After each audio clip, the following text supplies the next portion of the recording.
Thank you for joining us today. I am Congresswoman Joyce Beatty, and I have the distinct honor as serving as the chair of the Congressional Black Caucus. We come today united, standing up for something that we have a long history of fighting for, debating, and yes, winning, and that is voting rights. So it is no secret or surprise to you today when we say the fierce urgency of now voting rights. We are calling on the Senate to vote. We're calling on the Senate to have that debate because we want to pass the John R. Lewis Voting Rights Advancement Act. We want to pass the Freedom to Vote Act. We know how much we have fought for.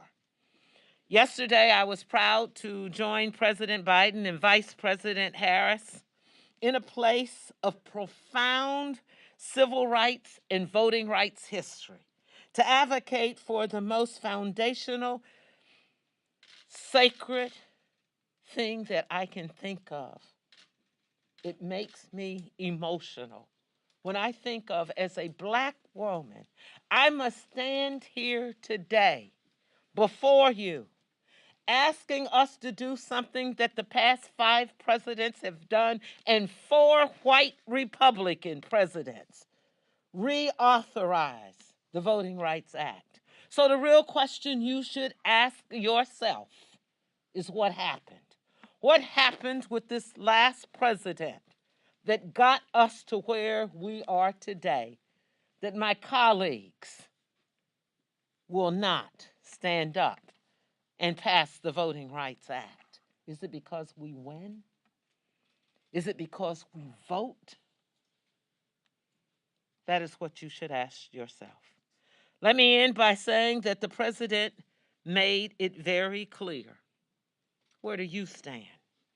Do you stand with Dr. Martin Luther King or George Wallace? Do you stand with John Lewis or Bill Connor? Do you stand with Abraham Lincoln or Jefferson Davis?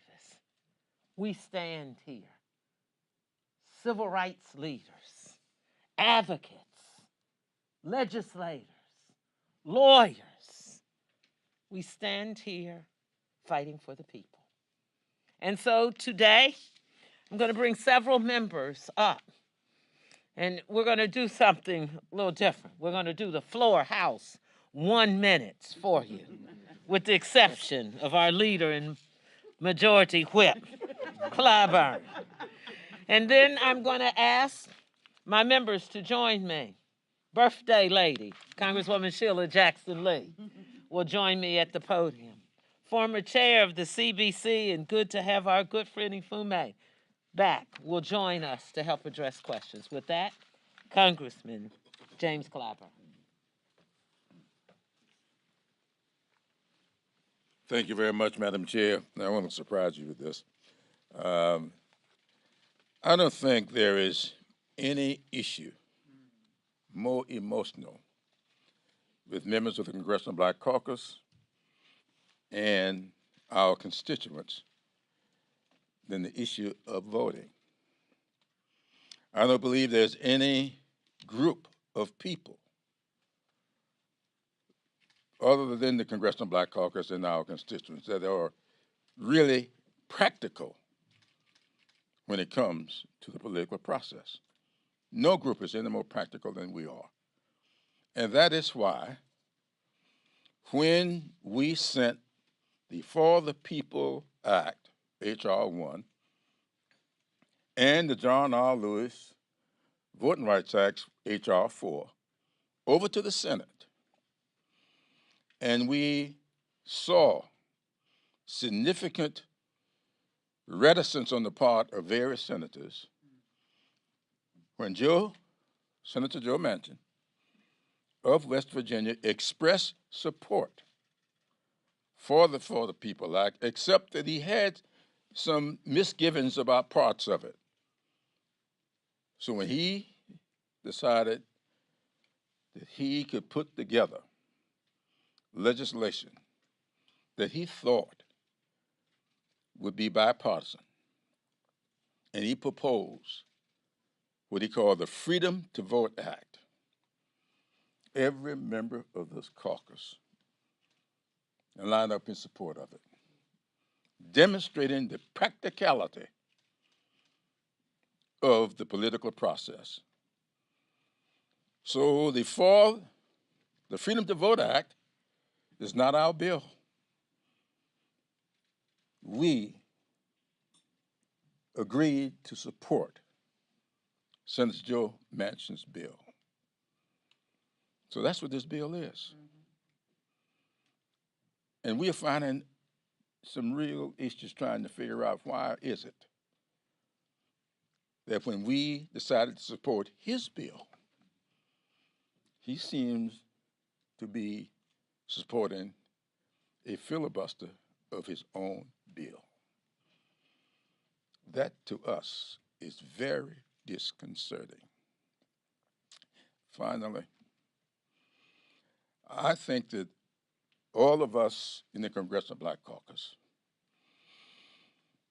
are very understanding of our history. The 13th Amendment freed the slaves. The 14th Amendment gave us rights of due process and equal access. But it was the 15th Amendment. It took another amendment to the Constitution to give the newly freed slaves a right to vote. That amendment passed on a straight party line vote. Yes. So we take exception, grave exception, when anybody tells us that legislation cannot have credibility unless it is bipartisan. You're saying to us that the 15th Amendment is without credibility. So we're asking all of our friends, inside and outside the Congress, to be careful with that. That's not what history teaches us. And I'm pleased to yield to Chairman Jeffries. Thank you, Mr. Whip. Thank you, Madam Chair, for your leadership, to all the members of the Congressional Black Caucus. The right to vote is precious. The right to vote is sacred. The right to vote is central to the very integrity of our democracy. You can't have a government of the people, by the people, and for the people unless every single American has the unfettered ability to choose their representatives and fully participate in American democracy. The voter suppression epidemic that has been unleashed by the radical right is unacceptable, unreasonable, unfathomable, unconscionable, and un-American. We must crush it, and we will crush it. That is why it's essential, it's important, it's necessary, with the fierce urgency of now, to pass the Joe Manchin Freedom to Vote Act and the John Robert Lewis Voting Rights Advancement Act. By any means necessary, including reforming a filibuster rule that is dripping in racist history in defense of slavery and Jim Crow. On this issue, make no mistake, when it comes to the protection of the voting rights of every single American, we shall overcome.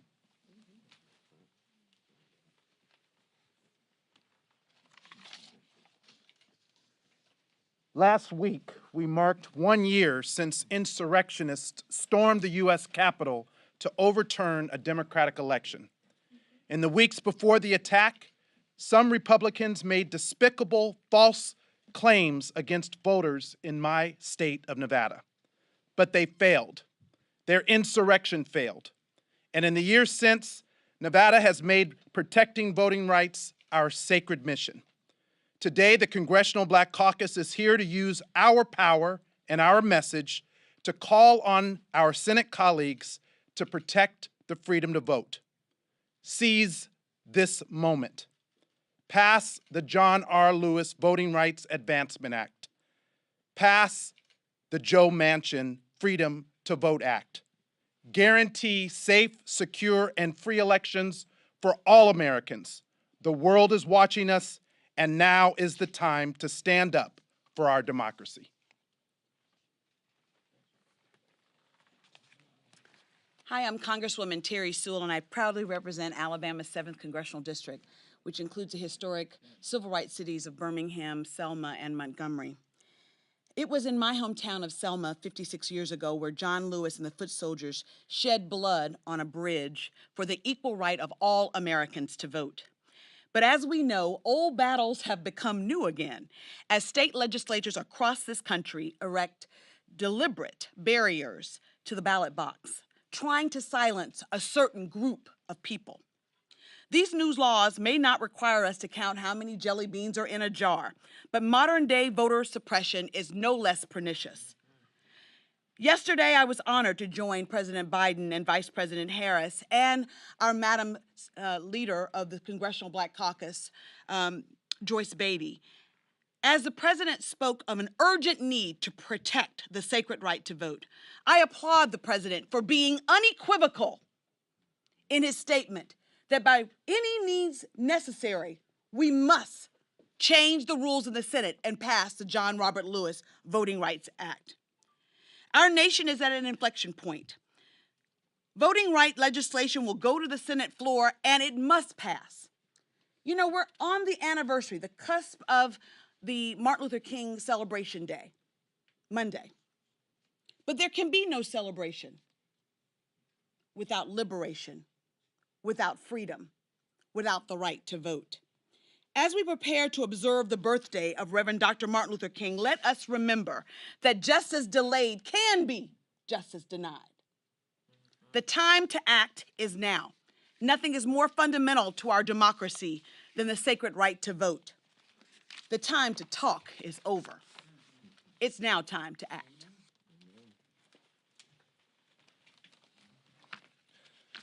My name is Colin Allred. I represent Texas's 32nd District. I'm proud to be here with my colleagues in the Congressional Black Caucus, but I'm also a former voting rights lawyer.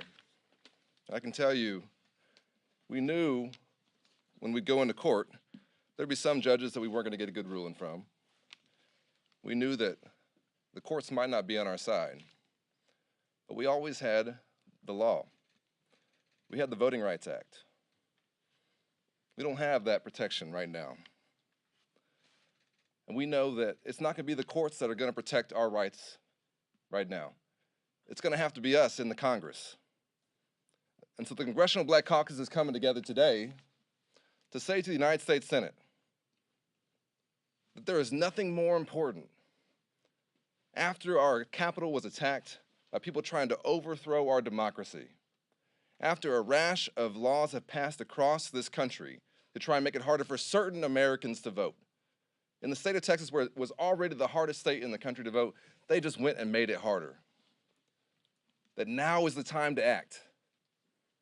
That believe us when we tell you. I've spoken to voters who've been disenfranchised. I can see the light go out of their eyes, the belief in our democracy leave them. We have to restore our democracy, and this is the time. We cannot let a Senate rule that is based and was used almost exclusively to prevent civil rights, prevent us from rising to this moment.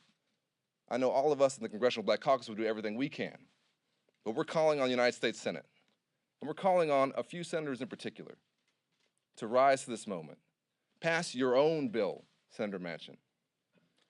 Pass the John Lewis Voting Rights Advancement Act. Give us the tools to rescue our democracy and let the chips fall where they may in the next elections. Thank you.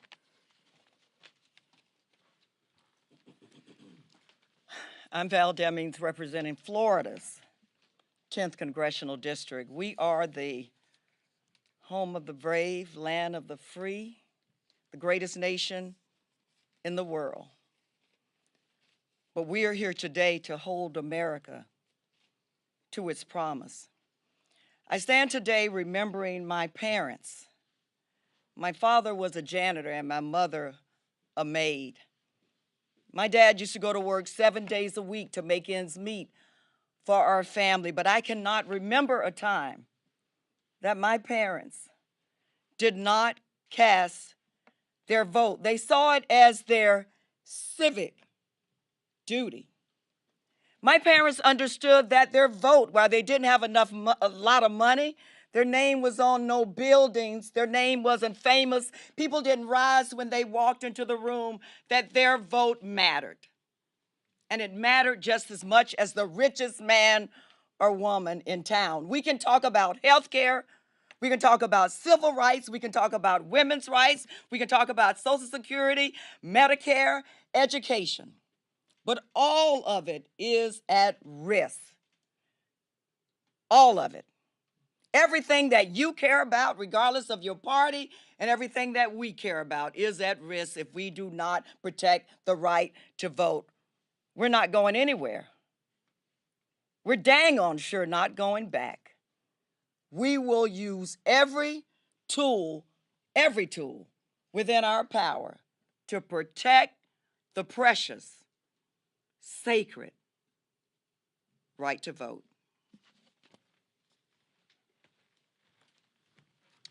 Good afternoon. I'm Joe Neguse, representing the great state of Colorado.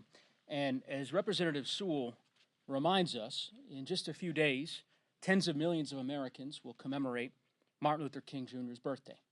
And of all of the insightful things that Martin Luther King imparted us with here in his time as Earth, there's one quote that's always resonated with me, and I suspect some of my colleagues, which is that the time is always right to do what is right.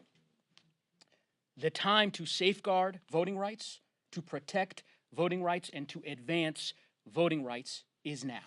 Not next year, not next month, not next week, here and now. And in the face of over 400 laws that have been introduced in the last year to restrict voting rights in Florida and in Texas, in Iowa and in Georgia, all across the country, we know the stakes couldn't be higher. So to our colleagues in the Senate, we simply say that the eyes of the world are on you. The world is watching. The country is watching. And the Congressional Black Caucus is watching. We hope you will do the right thing.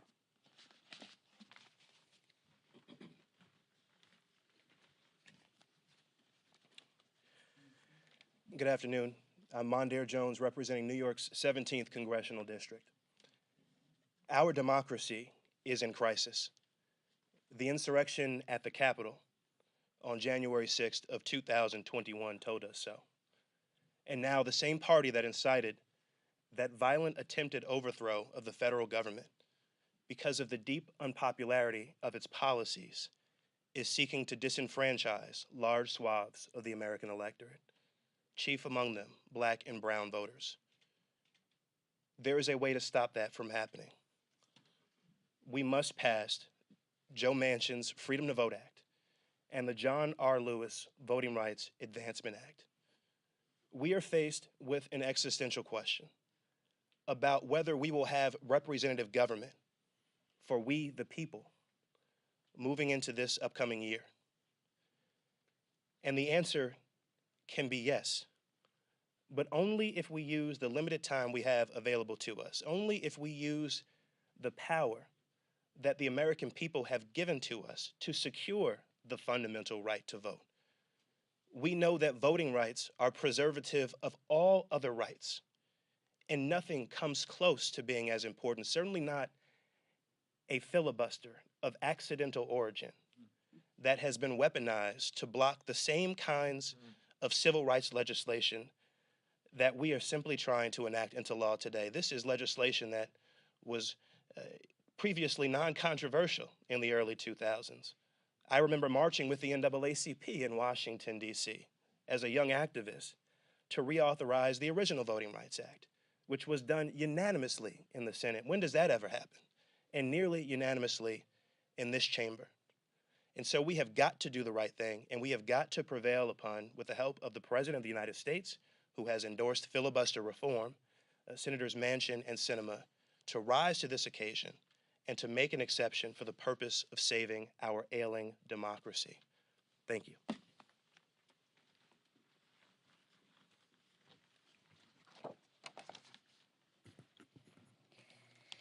Hello, I'm Congresswoman Lisa Blunt Rochester. I represent the state of Delaware. I'm the last of the 1 minutes. And it's really hard. It is unbelievable that we are standing here. Today, the Congressional Black Caucus is here to say the time is now. I was fortunate yesterday to travel with the Georgia delegation, so many members of the Congressional Black Caucus, Terry Sewell, and our chairwoman, Joyce Beatty, who has exhibited incredible leadership and has shown the country that the CBC, all of us, will stand up and fight, even go to jail for voting rights. I was honored to hear our president and our vice president, the first woman, the first African American and Asian American, speak about the urgency of now, but as unequivocally talk about January, how they did with January 6th, talk about how high the stakes are. And I think everybody here pretty much summed it up. It is about access, people having access to the ballot, which Martin Luther King talked about. Give us the ballot. It's about suppression and trying to stop people from getting water on a voting line when they're just trying to exercise that right. And it's about subversion, stealing elections.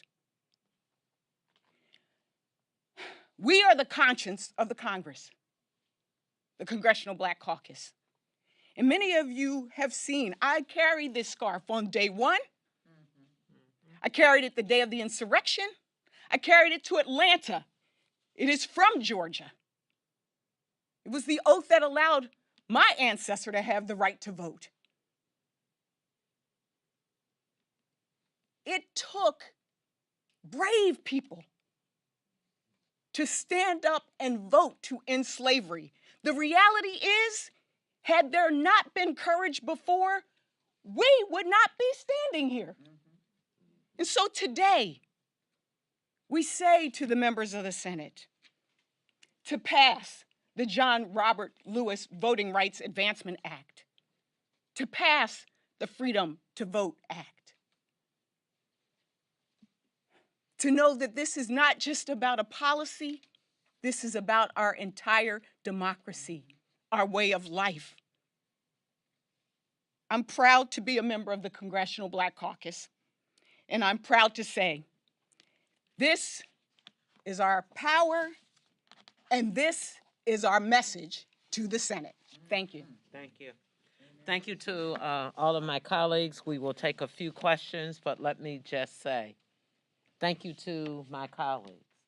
It's always the right time to do what's right. The fierce urgency of now. And one last one from Martin Luther King.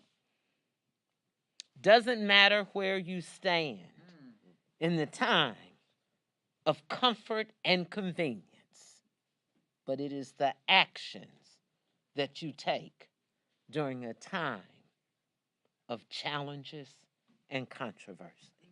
It is the time now, Senate, to take that action. Elected officials, don't hide.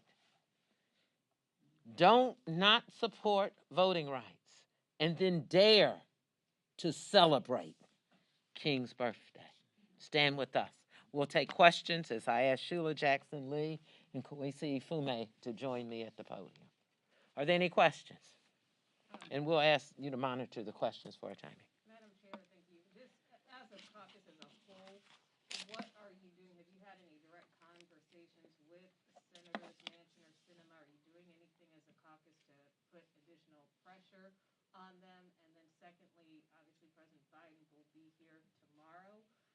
Do you think that can change hearts and minds beyond his speech earlier this week? And if these bills fail again, what is the plan B? Well, first of all, let me say yes, yes, and yes. Yes, that on behalf of the Congressional Black Caucus, and you heard our majority whip say he has met with Manchin and talked with those senators. I have met with Sinema, a colleague of mine, when I came in as a freshman to Congress and a friend.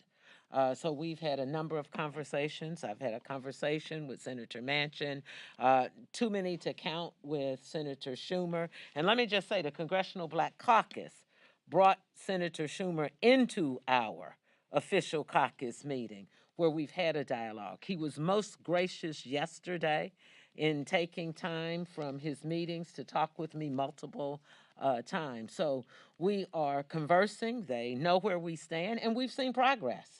You know, we brought him into the caucus and we started talking about it had to happen now. Before the King's breakfast, we wanted to see actions. Within 48 hours, he was talking to the media using by January the 17th or the King's birthday. And I take great pleasure in saying that happens because of us. We've not been silent. So, to your questions, we've met with the president, the vice president, as Congresswoman Lisa Blunt Rochester said, we flew out on the plane with them.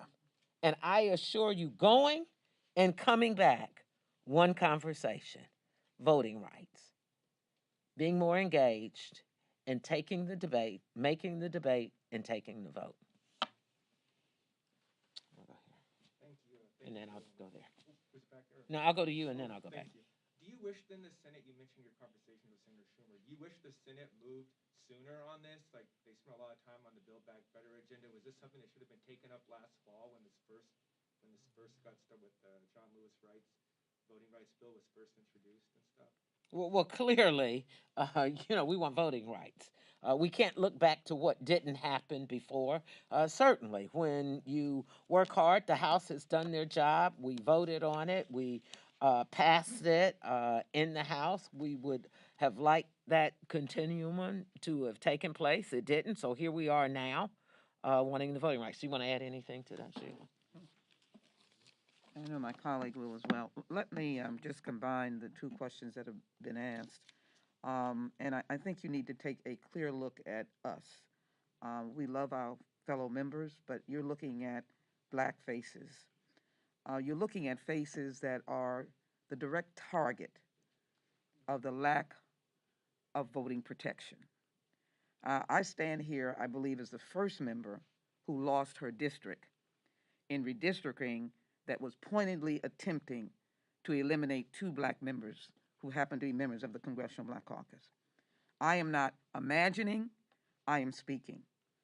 So here's what I think in terms of both your questions. There is no doubt that we have lived and breathed and constantly been involved in discussing from the very minute that Terry Sewell introduced this bill and before. I was here for the reauthorization and back in the 2000s, helped write it, and it was everybody together. You have to ask the question, why when the size of the numbers of votes in 2020 were so large and so full of color that you had the big lie and the insurrection. And so I don't want this to be looking this way at the Congressional Black Caucus, or do we wish that they had done it earlier? There are two obstacles. Members in the Senate who are willing publicly to say that they're opposed, that happen to be Democrats, and then the new Dixiecrats, the Republicans, who have race as a blinder that they can't see. So I simply want you to say, and I think the answer is, we are here now today. Let us have the courage of our convictions today. I sent this 5-page letter to Senator Manchin. I've given him enough time to respond. I will make it public now. And it only suggests if he could have the courage of West Virginia that succeeded from Virginia because they did not want to support slavery. So I just simply end by, we have done everything we could. We are very grateful to the President and Vice President, grateful to Majority Leader Schumer and to our chair. But I want it to be looked out. The question needs to be asked of those who are stopping the vote in the Senate, can you understand Dr. King's words that I will close with. And he said, "We shall overcome. The arc of the moral universe is long, but it bends toward justice." Thank you. If we get that done, if he thinks that way, if he's courageous, all of this will be for naught to get rid of the filibuster. Thanks. We'll go there, there, and then we'll probably have to close out for votes. Okay? There's been some new reporting about potentially using a NASA bill as a shell to move it back to the Senate, the Freedom to Vote Act, to speed it up, avoid some sort of procedural hurdles. But inevitably, it still seems like it's heading towards a filibuster in the Senate. Do you have any reaction to some of this new legislative maneuvering as a procedure? Is it sufficient, do you think? I don't know that it's new. Certainly, if you look back to history, we have done all kinds of things. We do what we want to do. Certainly, there has always been an opportunity in our process that you can bring a process to procedure vote to the floor. You can also have a bill in the House and put a bill in it and send it back then to the Senate, which you're making reference to the NASA bill. We've done that throughout our history. For us, we're very clear. We want to vote and we want to send it to the president now. So, however it can happen, I think Mr. Clyburn set the history out well when we're not going to hold ourselves to whether it's bipartisan or the process. I don't want to be flippant. I want a bill. I want it passed. It is the Senate's process for however they get it done. We want it signed by the president. Next. What do you say to your constituents and voting rights advocates who are growing concerned if either bill isn't passed as we approach the 2022 midterm elections? I feel sorry for those on the other side who didn't support this. You know, we're very clear. Our constituents understand where we are. Our constituents understand at all levels. They understand victory. They saw a black president elected because they voted and they stood in line for 5 to 7 hours to vote. You have heard the president himself say, "Thank you, Majority Whip Clyburn. Thank you, South Carolina. Thank you, black people, for voting overwhelmingly to elect him." That then got us our first female, black, Asian American vice president. Our people know that. Our people understand that. Who should be afraid are those who won't stand up for voting rights. So we're sending a clarion call, and you can print this. Shame on you for not doing it. Black folks will vote no matter what. So it's not what's going to happen to us. It's what's going to happen to them. Okay, and then.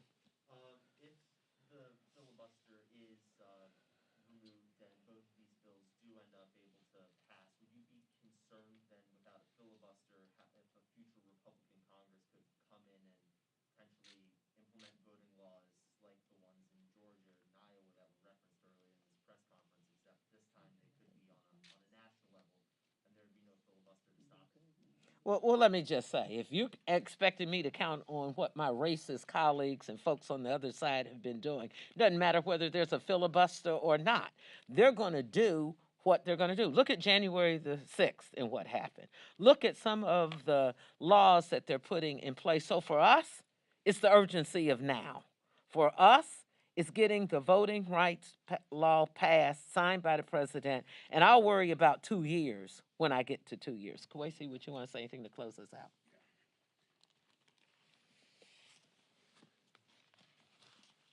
Kwesi Mfume of Maryland. I want to thank our chair, our caucus leader, our whip, all the members of this distinguished caucus that are with me and around me, to just underscore and perhaps put in historical context why this means so much to all of us. 34 years ago, in this building, a young John Lewis stood with me as we went to a press conference, unknowing what we were going to deal with. And one of the questions that came up was, well, what is the priority of the Congressional Black Caucus? And John and I, because we had a way of just linking arms, stood at the podium and almost in unison said, it is the right to vote and to have every vote counted and the protection of those rights. He never wavered, never, ever wavered. And so when there was an opportunity for me to leave the Congress and to give up what a lot of people think are the trappings of power, John and his late wife Lillian and I sat down together and said, you know, you really are going to have to accept this offer from the NAACP. You're going to have to leave the Congress and you're going to have to go out into the hinterland and do on the outside what both of us and so many others have been trying to do on the inside.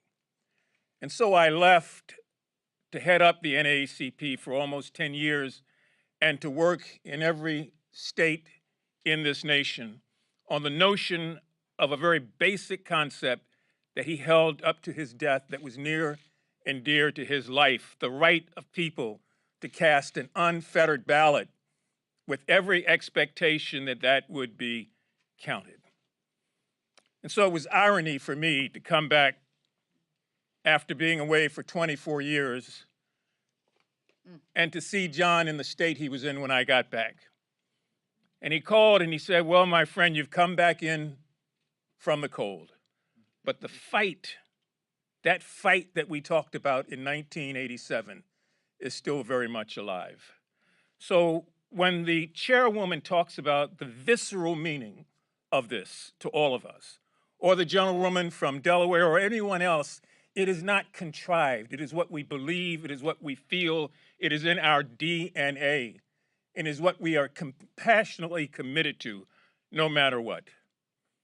Trust me, John Lewis is in this room now. His spirit, 34 years later, still resonates in this building. And the tragedy is that we are now fighting the same fight that many of us thought was behind us. The Senate of the United States will be forced, and I hate to even say that, but they're being forced to take a vote on this. It's convenient if the vote never comes up, but it will come up.